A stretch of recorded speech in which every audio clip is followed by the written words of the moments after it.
Hello. Today we are going to discuss two particular ways of structuring your business, HoldCos and SPVs. As far as the evolution of modern companies goes, these are really the two central pillars of business architecture. You might see in the news some massive company launching an experimental moonshot project, and you wonder, what happens if that thing completely blows up? How do they protect their main profitable business from a total catastrophe? Well, the answer isn't luck. It's brilliant, strategic architecture. The two essential tools in this architecture are the holding company, or HoldCo for short, and the special purpose vehicle, the SPV. So, what are these structures really about? Let's break down what each one actually is. First up, the HoldCo. This is often the parent organization, overseeing an entire army of subsidiary companies and deciding on the grand strategy. For example, Berkshire Hathaway is a classic HoldCo. It doesn't make products itself, but owns controlling stakes in companies like GEICO, Dairy Queen, and Duracell, while also holding major investments in Apple and Coca-Cola. Now, if the HoldCo is the full toolbox, then the SPV is your laser-guided precision power tool. It is created for one and only one very specific job. This could be anything from holding a single building to managing one high-risk project. Now, let's get into the real-world stuff and understand how both structures work. We have listed the purpose, operations, risk segregation, and typical use of both these structures. Their first and maybe most critical job is all about building a financial fortress to protect the business. Think of it like a submarine built with watertight compartments. If one section gets a hole and starts flooding, you can seal it off to save the rest of the ship. That's exactly what corporate structures do by putting different ventures into their own separate legal entities. You create a legal firewall. If one fails, the damage is contained. But these aren't just for risky ventures. They are also used for your most valuable assets. Imagine a company's patents, trademarks, or brand name. Those are its crown jewels. The last thing you want is for them to sit in an operating company that could be hit with lawsuits. So what do? You put them in a separate holding subsidiary. Even in asset securitization, the same idea applies. Picture a bank sitting on millions of dollars in car loans or mortgages. That's money, but it's tied up. The bank can sell those loans to a brand new SPV it creates. Then the SPV bundles them up and sells bonds to investors. The result? The bank gets a huge pile of cash right now.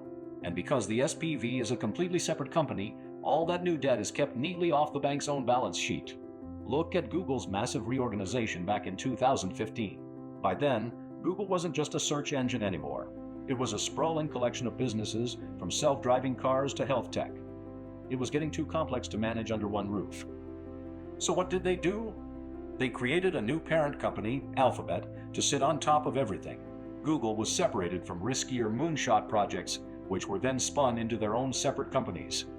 This gave investors clarity, and most importantly, it built a strong wall between the money-making machine and experimental ventures. But building a fortress is only half the story. It's not all about defense. These structures are also engines for growth, acquisitions, and huge strategic deals. Want a masterclass? Take M&A, for example. Instead of messy integrations, the acquiring company's HoldCo can just buy the target and plug it in as a new subsidiary. It makes the process so much cleaner. Another big job is structuring joint venture enterprises. Two companies may want to collaborate without merging. They form a joint venture, usually structured as a brand new SPV. Both parents invest in this little company, which then runs the project. This keeps their main businesses separate while still letting them collaborate. You also see SPVs everywhere in the startup world. Instead of a startup having dozens or hundreds of small investors cluttering its shareholder list, those investors pool into one SPV. The SPV makes a single, clean investment into the startup.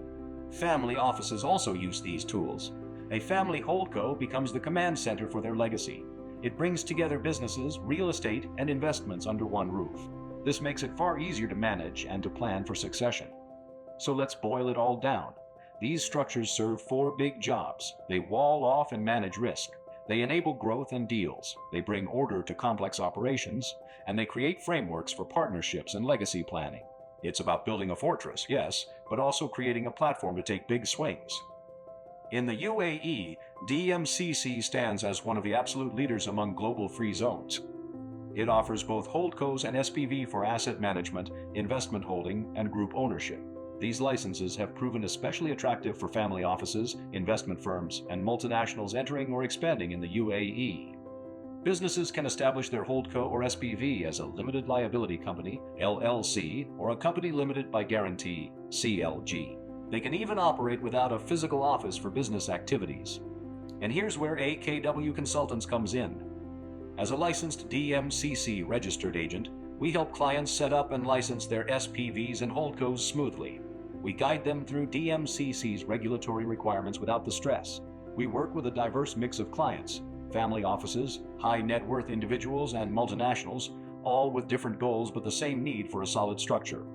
And we're proud to say we are the 2025 winner of DMCC's Rising Star Award. That recognition reflects the real impact we've made in the UAE consulting space. It also highlights our track record of helping businesses choose the right structure based on their operations and ambitions. Building strategic structures for ambition and legacy, AKW Consultants.